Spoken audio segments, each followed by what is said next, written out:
Hi guys, thanks for being with us today. My name is Lyle. I am privileged to be with my guest today, David Patterson, who is CEO of Falck Rocky Mountain. David, thanks for being with us today.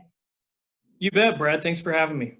Yeah, so I want to talk to you a little bit about your journey through leadership, David, and the intention of my podcast is really just to talk about shared experiences and some of the challenges and struggles that you faced and how you got through them. And so really offering people kind of a blueprint through the leadership and shared experiences. So if you would, you kind of share with us, you're in a CEO position of a global organization. How did you get to where you are, David? Kind of walk through us through your path, if you don't mind. Yeah, Brett. I mean, not to bore your audience, but I think I had a path that was like many others in this field. I started out volunteering in EMS and then with the fire department, then they had a paid role, did that, decided EMS was really something I had a passion for. So really went to work for rural Metro in Texas, where I was doing the fire and volunteer EMS service where I came from initially.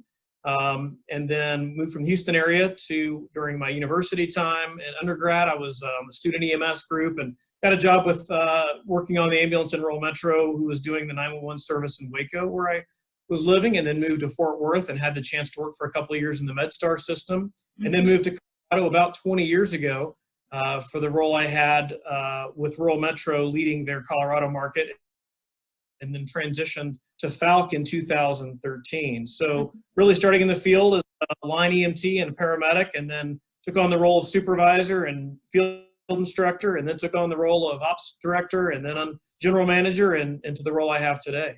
Yeah, so it sounds like a really kind of traditional path, but it got you to a very atypical, not so traditional place. So you're currently working for Falck, who, if I'm saying this correctly, entered the market in the U.S. in, was it 2012? About? Yeah, about 2010. I mean, they had some operations in the safety side of the house, but the EMS or ambulance side really got started about 2010. Of course, they've been globally as a company since 1906 in a number of countries, in Copenhagen, where the headquarters for the global operation still is. Sure. So share it with our audience, because I'm sure a lot of people that are listening maybe have some global experiences, but in EMS and pre-hospital, even in hospital, our country is we operate in a silo from a healthcare perspective, and we do things the American way, right? And so what has that experience been like for you, having gone from, I'll call it a culture shift, even from Texas to Colorado, through that cultural experience, from being at Baylor and Waco. I think you went to school in Baylor, right? Right. So being in that culture that you knew, do you mind sharing with me and with our audience a little bit about kind of that transition to cultures that you know? How did you manage this intercultural transitions, or have you? Well, it's a great question. Like I said, and like you pointed out, being a Texan originally, now I'm in Colorado for 20 years, but I think, sometimes we're, as you, right, Brett, you always claim Texas as a native. Working for rural Metro was primarily a domestic EMS company. And so it was interesting to leverage some of the best practices and skills done around the U.S. And we know, the U.S. alone is very diverse in terms of its EMS applications and the way we do things. But you're right. Moving over to Falck was really interesting because the shift in terms of how culturally things are, how there's best practices that are not even in the consideration of the paradigm of what we do domestically in terms of how EMS is delivered internationally, was really, really interesting. And I think to learn about how different countries, different regions globally deliver EMS care is really eye-opening. I like to say, again, as a native Texan, we think certainly everything in Texas is the best. Yeah. In some cases it is. And then there's other places we're very proud of what we do. But I think it's important, what I personally, the journey I had, was to really understand that, there are other ways of doing things, and not only on that journey, what we do throughout our own country, as I mentioned earlier, but internationally, it really is interesting. And I think we have to recognize the exceptionalism we have, but we also have to be open to understanding some of the ways that EMS is delivered and some of the processes and techniques. And maybe it's clinical, maybe it's technology, maybe it's they interact with our teams. I mean, there's a number of different aspects of how other cultures lead organizations, as well as how they deliver EMS service. Sure. I appreciate that. I think, one of the things, I don't know if everybody knows this about me, but my college education was communication. And so intercultural communication, organizational communication, all of those things have a different role, a different value, different skill sets. And navigating culture, I think important to kind of align definitions. And so when I say culture, it doesn't necessarily mean a state you're from, a country you're from. We're all part of a lot of cultures. And so the cultures that I'm in as a Texan, that's a culture. Culture I'm in as an Aggie is a culture. We're all parts of these subsets of people. And so I think what I find the most fascinating about navigating other people and the interpersonal communication is really finding those aligned, similar cultures that you're a part of, those kind of micro cultures that we're each made up of, to really get that understanding and to develop that. Have you found anything in particular, working with leadership that's, across the pond, time zone stuff and language stuff, and, just from the true culture of a European organization versus an American. Can you share some of this experience? I think you had the opportunity to go to a conference a few years ago internationally. Is that right? Yeah, exactly. And, a number of those, you mentioned time zone. I mean, there's factors like that where a lot of those sorts of calls are super early in the morning in the US, that's at the afternoon overseas. Of course, Falck's in a number of different countries besides Denmark or Scandinavia, but that's typically where a lot of that comes into play. In 2017, you mentioned the EMS Congress or EMS conference, the European EMS Conference that occurred, and they have an annual conference there. And I probably never would have thought about attending a conference there. I mean, we had certainly a lot of U.S. folks, not just from Falck, but A.J. Heidman from GEMS attended, and I think attends. Some other folks from leadership in the U.S. EMS market. But in this particular case, they had their EMS contest or game similar to how some of the conferences are done here in the U.S. And so we had a team here in Aurora, Colorado for Falck attend and compete for some of the EMS that produce medical or trauma scenarios, and these teams from around the world, really, not just from Falck, but from other countries participated. And we teamed up and practiced a little bit with some of our Falck colleagues from Spain and our Falck colleagues from Denmark who were also in this contest. And, some of our providers were staffing RNs not as a critical care module, but as how they staff their daily 911 units. Right. Another had a physician, and that's just how they staff their 911 response model. So, just right away, you're saying, hey, our paramedics are competing, and they did well. We didn't win. Falck actually did take the prize in 2017 at this conference, but it was really neat to talk to colleagues, not just in leadership roles, but also some of these field provider roles who are delivering care. And what's interesting too is we've talked a little bit about the differences, Brett, but some of the challenges we face as EMS responders around the world, some of them are very similar actually. So that was one of the more fascinating things, is not only the differences, but the similarities. Sure. And so of those, and that's an incredible experience. I think really cool that you had an opportunity professionally to go to Europe. I mean, I have to say I'm a little jealous, but it sounds like a fun experience, and you obviously learn and you network and you grow. And so I'm always interested in, David, what did you was there anything in particular that you brought back? You said, man, this is a cool thing and I need to implement this, whether that's a process or something clinical or education wise, or even just the way you communicate. Have you taken anything from those intercultural relationships that you've brought back with you and made part of your culture? Yeah, I think the Danish folks actually typically, and this isn't true of everyone like any attribute would be, but right.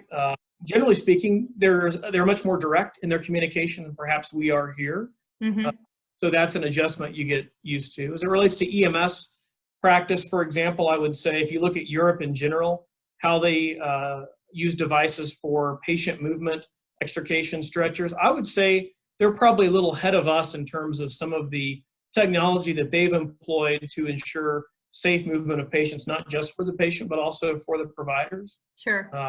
Really, again, it runs the gamut, although most of the medical scenarios were actually kind of ACLS, if you will, based in terms of the criteria.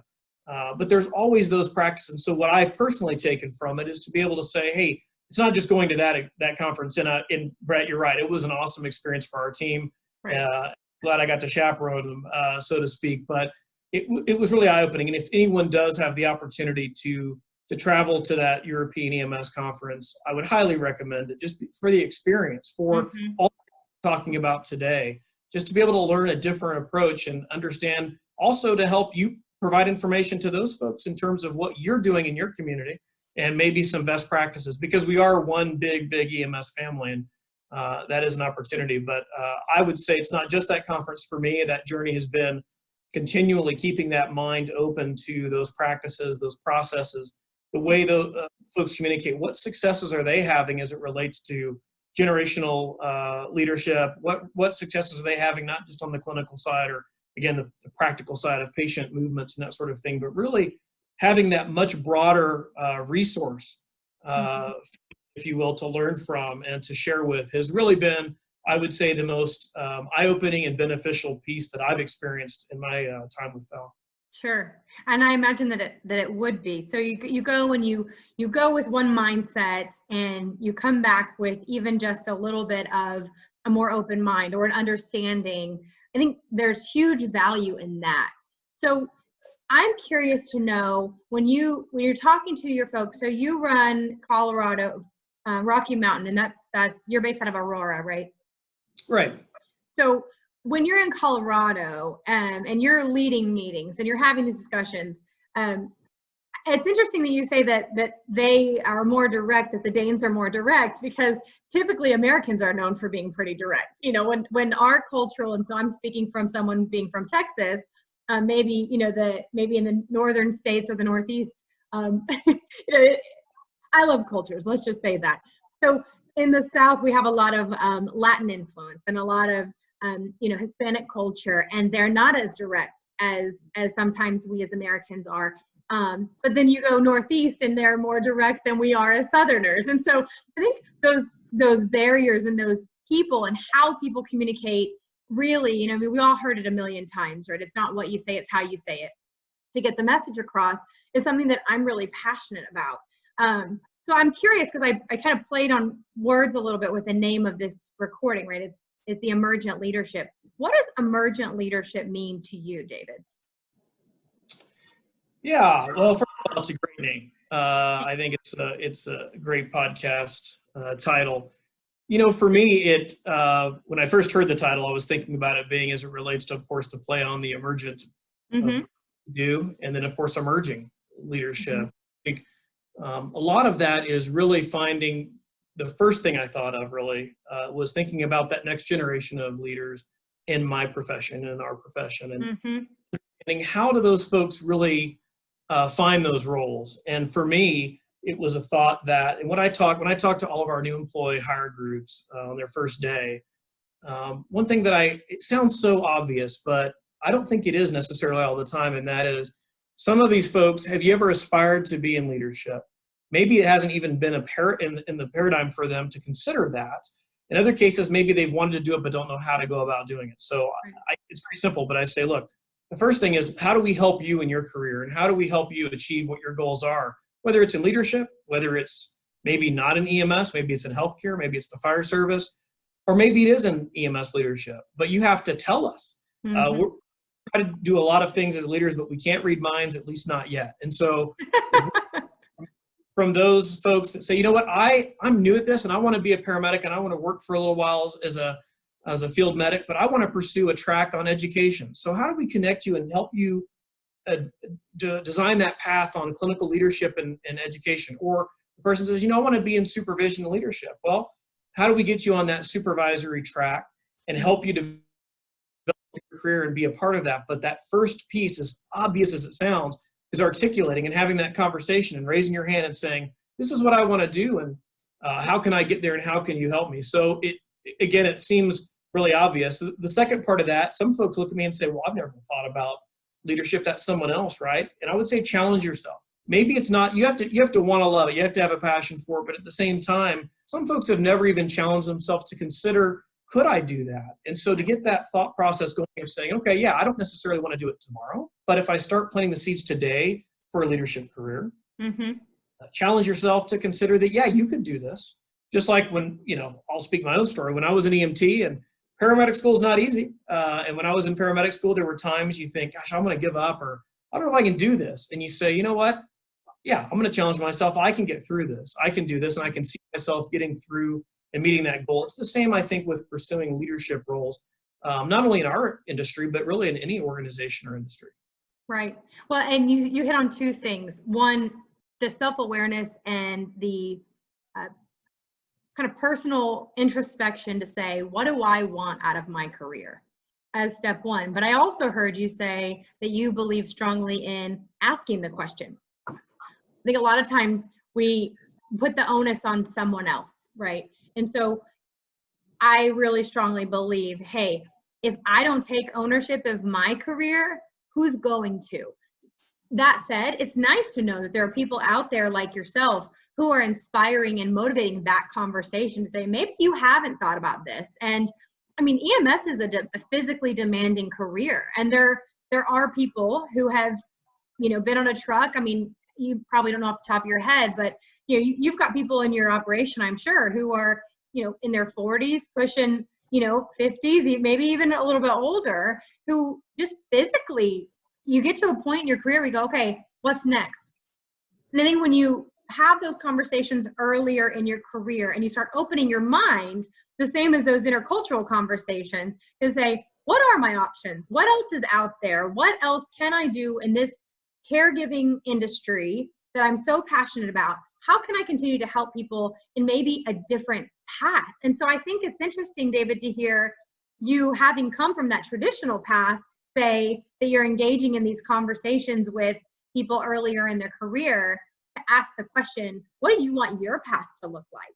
And so I'm curious to know, did someone sit down and do that with you? Did you have that strong mentor who said, let's line it out? Or was that something that you kind of figured out as you went?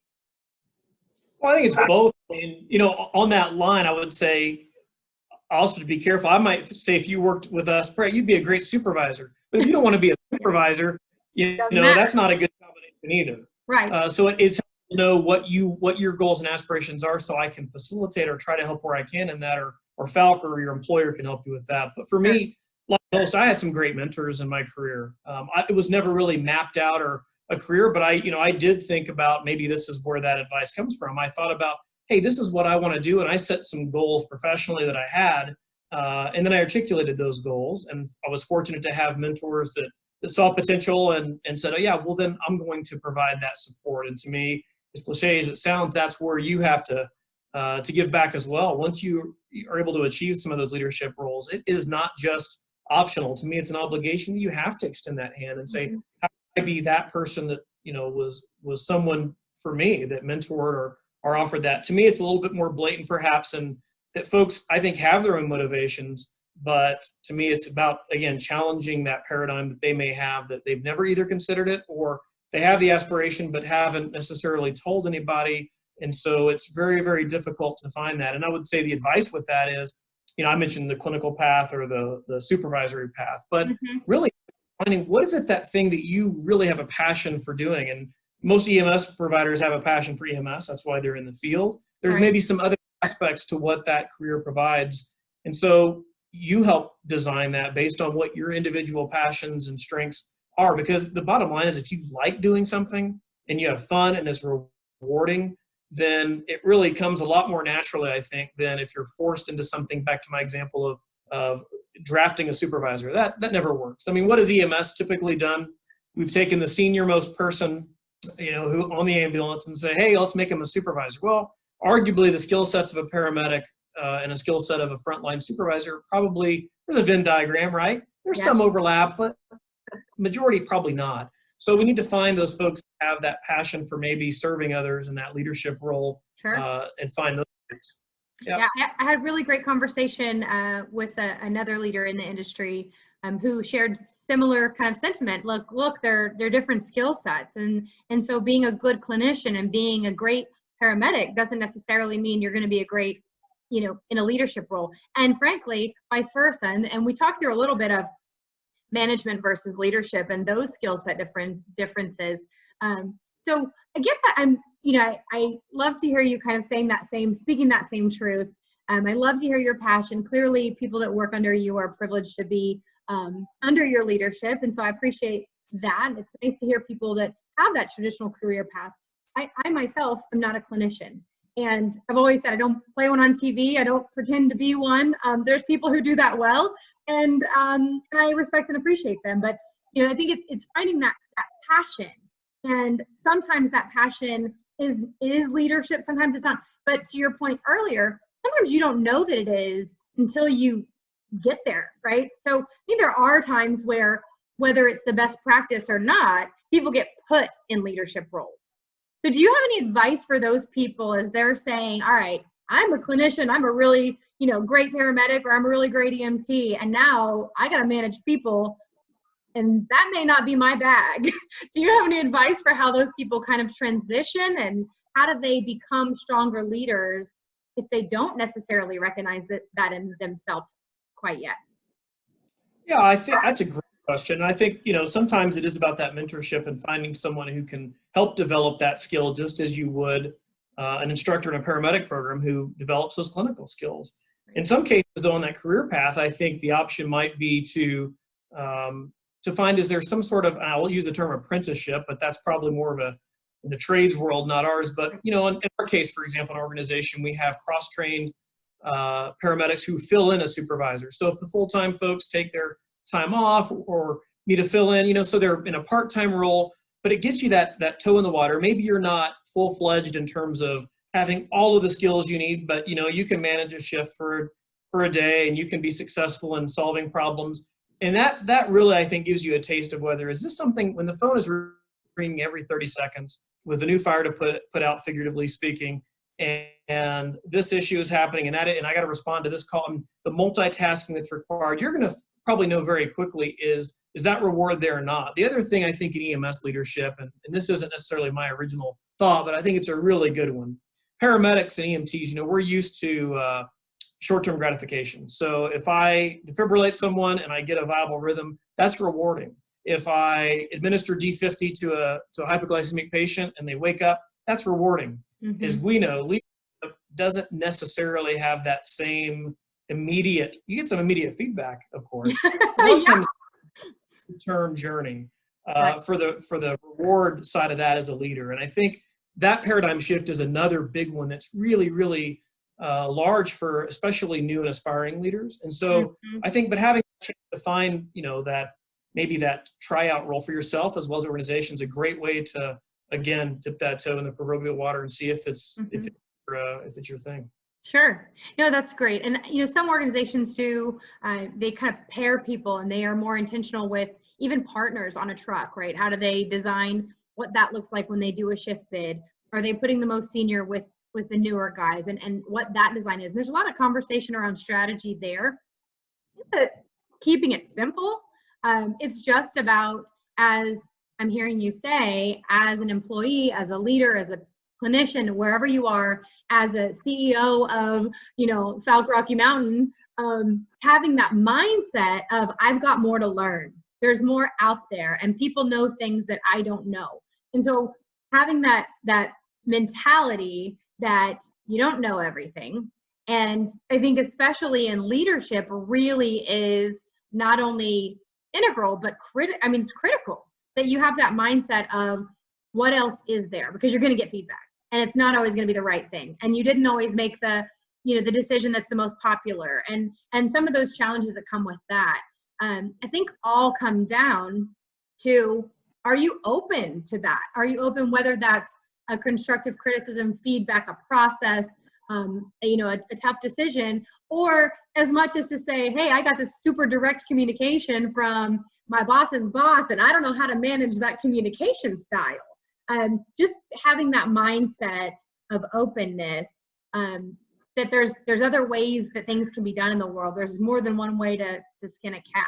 And that's what I'm hearing you say has been a big part of your leadership journey, is keeping that open mind to where your career goes, what kind of organization you're working for, how you communicate, how do you mentor, and how you reach people. So pretty powerful. I think being honest, as a new leader, you're going to make mistakes, just as you are as a new paramedic or a new EMT. And I think what I challenge the folks in those roles, if you had a rationale behind what your decision making was, and to your point, Brett, it's a great one. There's a lot of ways to get to that end goal, and maybe your choice of how to get there is different than mine. And as long as it's ethical and moral and honest, then that's okay. It's a matter of making sure you had that rationale behind your thought, and then you're accountable. And then if you say, hey, you know what, I would have done it differently, or your way was perhaps better than mine, or hey, think about this approach because it might have been a different way that would have, gotten you there much quicker or easier, and that sort of. But you make a great point that, of course, there's lots of ways to solve problems, and that's the other piece that's really important. Back to that analogy of the paramedic giving the D50 and the patient waking up. Protocols and clinical treatment and EMS, yeah, there's different pathways you can go down, but typically it's a much more narrow path because, hey, I've got a patient in cardiac arrest. I know the check things I have to do. Right. The frustrating thing for new leaders in this field after having served in that EMT and paramedic role is that there's really no checkbox. Right. Yeah, there's some tenets, there's foundations of effective leadership and those things we've talked about being honest and having, put thought behind your decision making. But at the same time, it's so much more gray than that kind of, steps I need to take to resuscitate this patient. And that can really, really frustrate leaders. And so the similarity though is the trial and error. You do continue and you have more experience at different problem solving situations, and you hone that skill and you're better at it. And that's true again as a new paramedic or as a new leader. Right. No, great points. David, I really appreciate you taking the time to be with me today. As I said, I think that the EMS world, the industry, healthcare in general, is full of people with a story similar to yours in the career progression. But having that new piece is something I think that you bring something really special to the industry. And I hope that you use your voice as a platform to be able to, to spread that message, right? That there's not just one way. And I think that Falck in general is well positioned, as is, dare I say, GMR or some of the other international powers that have seen the way people do things differently. I think the most powerful thing that I could leave our audience with, and I appreciate you guys listening, is that the thing that you've said, there's more than one way. And it's this mindset of accept, trial and error. And I love that you close us out with that. David, thank you for being with us today. Thank you guys for listening. I hope you got as much of this out of this as I did, and I look forward to seeing you on the next episode of Emergent Leadership.